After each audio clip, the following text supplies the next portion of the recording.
മിശിഹായ്ക്ക് സ്തുതിയായിരിക്കട്ടെ. റോമാക്കാർക്ക് എഴുതിയ ലേഖനം 2-ാം അധ്യായം. ദൈവത്തിൻ്റെ ന്യായവിധി. അല്ലയോ മനുഷ്യ, നീ ആര് തന്നെ ആയാലും മറ്റൊരുവനെ വിധിക്കുമ്പോൾ നിനക്ക് ന്യായീകരണമില്ല. അപരനെ വിധിക്കുമ്പോൾ നീ നിന്നെ തന്നെയാണ് വിധിക്കുന്നത്. എന്തെന്നാൽ വിധിക്കുന്ന നീയും അതേ കുറ്റങ്ങൾ ചെയ്യുന്നു. അപ്രകാരം പ്രവർത്തിക്കുന്നവരുടെ മേലുള്ള ദൈവത്തിൻ്റെ വിധി ന്യായയുക്തമാണെന്ന് നമുക്കറിയാം. ഇത്തരം പ്രവൃത്തികൾ ചെയ്യുന്നവരെ വിധിക്കുകയും എന്നാൽ അവ തന്നെ പ്രവർത്തിക്കുകയും ചെയ്യുന്ന മനുഷ്യ, ദൈവത്തിൻ്റെ വിധിയിൽ നിന്ന് ഒഴിഞ്ഞു മാറാൻ സാധിക്കുമെന്ന് നീ വിചാരിക്കുന്നുവോ? അതോ അവിടുത്തെ നിസ്സീമമായ കരുണയും സഹിഷ്ണുതയും ക്ഷമയും നീ നിസ്സാരമാക്കുകയാണോ ചെയ്യുന്നത്? നിന്നെ അനുതാപത്തിലേക്ക് നയിക്കുകയാണ് ദൈവത്തിൻ്റെ കരുണയുടെ ലക്ഷ്യമെന്ന് നീ അറിയുന്നില്ലേ? എന്നാൽ ദൈവത്തിൻ്റെ നീതിയുക്തമായ വിധി വെളിപ്പെടുന്ന ക്രോധത്തിൻ്റെ ദിനത്തിലേക്ക് നീ നിന്റെ കഠിനവും അനുതാപരഹിതവുമായ ഹൃദയം നിമിത്തം നിനക്ക് തന്നെ ക്രോധം സംഭരിച്ചു വയ്ക്കുകയാണ്. എന്തെന്നാൽ ഓരോരുത്തർക്കും താന്താങ്ങളുടെ പ്രവൃത്തികൾക്കനുസരിച്ച് അവിടുന്ന് പ്രതിഫലം നൽകും. സൽക്കർമ്മത്തിൽ സ്ഥിരതയോടെ നിന്ന് മഹത്വവും ബഹുമാനവും അക്ഷയത്വവും അന്വേഷിക്കുന്നവർക്ക് അവിടുന്ന് നിത്യജീവൻ പ്രദാനം ചെയ്യും. സ്വാർത്ഥമതികളായി സത്യത്തെ അനുസരിക്കാതെ ദുഷ്ടതയ്ക്ക് വഴങ്ങുന്നവർ കോപത്തിനും ക്രോധത്തിനും പാത്രമാകും. തിന്മ പ്രവർത്തിക്കുന്ന ഏതൊരുവനും ആദ്യം യഹൂദനും പിന്നെ ഗ്രീക്കുകാരനും ക്ലേശവും ദുരിതവും ഉണ്ടാകും. എന്നാൽ നന്മ പ്രവർത്തിക്കുന്ന ഏതൊരുവനും ആദ്യം യഹൂദനും പിന്നെ ഗ്രീക്കുകാരനും മഹത്വവും ബഹുമാനവും സമാധാനവും ഉണ്ടാകും. എന്തെന്നാൽ ദൈവസന്നിധിയിൽ മുഖം നോട്ടമില്ല. നിയമബദ്ധരല്ലാതിരിക്കെ പാപം ചെയ്തവരെല്ലാം നിയമം കൂടാതെ നശിക്കും. നിയമബദ്ധരായിരിക്കെ പാപം ചെയ്തവർ നിയമാനുസൃതം വിധിക്കപ്പെടും. കാരണം നിയമം ശ്രവിക്കുന്നവരല്ല ദൈവസമക്ഷം നീതിമാന്മാർ, നിയമം അനുസരിക്കുന്നവരാണ് നീതീകരിക്കപ്പെടുന്നത്.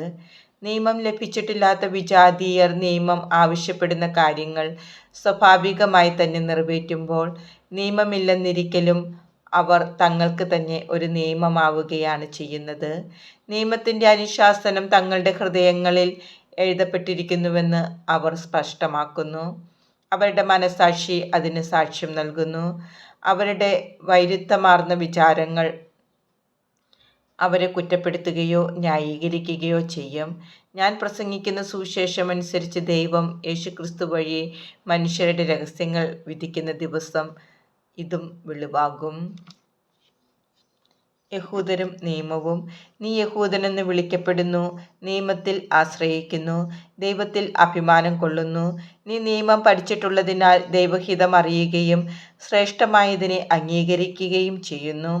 ജ്ഞാനത്തിൻ്റെയും സത്യത്തിൻ്റെയും മൂർത്തരൂപം നിയമത്തിൽ നിനക്ക് ലഭിച്ചിരിക്കുന്നത് കൊണ്ട് നീ അന്ധന്മാർക്ക് വഴികാട്ടിയും ഇരുട്ടിലിരിക്കുന്നവർക്ക് വെളിച്ചവും അജ്ഞർക്ക് ഉപദേഷ്ടാവും കുട്ടികൾക്ക് അധ്യാപകനുമാണെന്ന് നിനക്കുറപ്പുണ്ടെങ്കിൽ മറ്റുള്ളവരെ പഠിപ്പിക്കുന്ന നീ നിന്നെ തന്നെ പഠിപ്പിക്കാത്തതെന്ത്? മോഷ്ടിക്കരുത് എന്ന് പ്രസംഗിക്കുന്ന നീ മോഷ്ടിക്കുന്നുവോ? വ്യഭിചാരം ചെയ്യരുതെന്ന് പറയുന്ന നീ വ്യഭിചാരം ചെയ്യുന്നുവോ? വിഗ്രഹങ്ങളെ വെറുക്കുന്ന നീ ദേവാലയം കവർച്ച ചെയ്യുന്നുവോ?